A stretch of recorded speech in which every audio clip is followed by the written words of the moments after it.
أعوذ بالله من الشيطان الرجيم.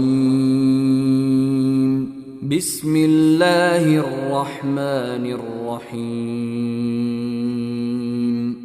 ألف لام را، تلك آيات الكتاب المبين. إنا أنزلناه قرآنا عربيا لعلكم تعقلون.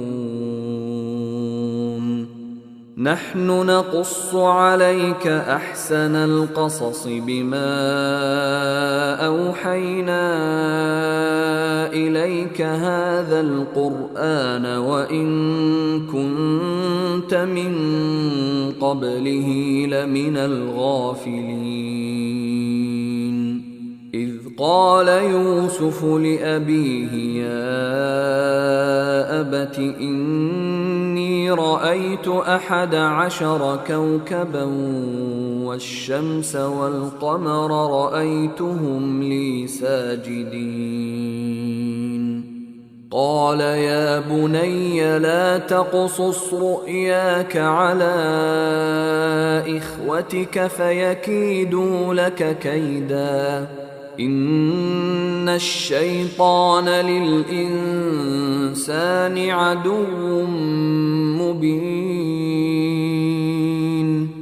وكذلك يجتبيك ربك ويعلمك من تأويل الأحاديث ويتم نعمته عليك وعلى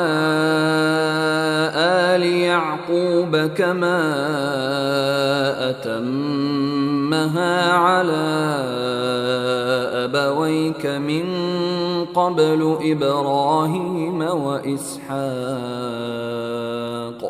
إن ربك عليم حكيم. لقد كان في يوسف وإخوته آيات للسائلين،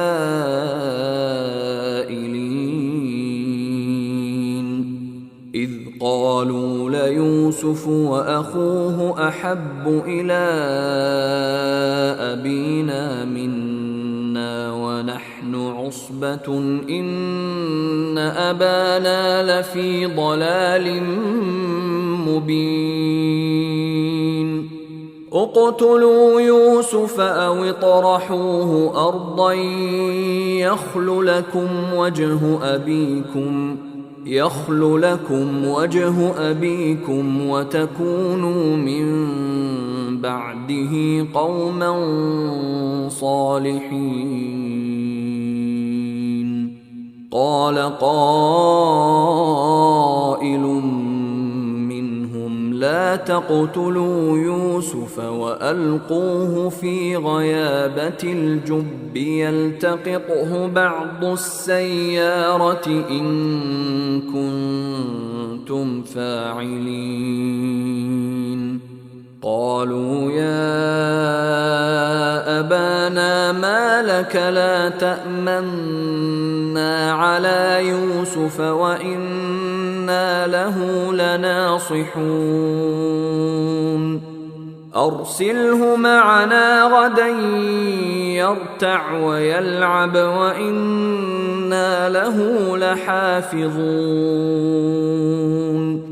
قال إني ليحزنني أن تذهبوا به وأخاف أن يأكله الذئب وأنتم عنه غافلون. قالوا لئن أكله الذئب ونحن عصبة إنا إذا لخاسرون. فلما ذهبوا به وأجمعوا أن يجعلوه في غيابة الجب وأوحينا إليه لتنبئنهم بأمرهم هذا وهم لا يشعرون وجاءوا أباهم عشاء يبكون قالوا يا أبانا إنا ذهبنا نستبق وتركنا يوسف عند متاعنا فأكله الذئب وما أنت بمؤمن لنا ولو كنا صادقين وجاءوا على قميصه بدم كذب قال بل سولت لكم أنفسكم أمرا فصبر جميل والله المستعان على ما تصفون. وجاءت سيارة فأرسلوا واردهم فأدلى دلوه قال يا بشرى هذا غلام وأسروه بضاعة والله عليم بما يعملون. وشروه بثمن بخس دراهم معدودة وكانوا فيه من الزاهدين. وقال الذي اشتراه من مصر لامرأته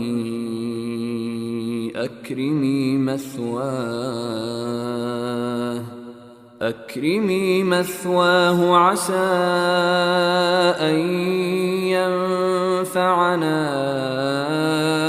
أو نتخذه ولدا وكذلك مكنا ليوسف في الأرض ولنعلمه من تأويل الأحاديث والله غالب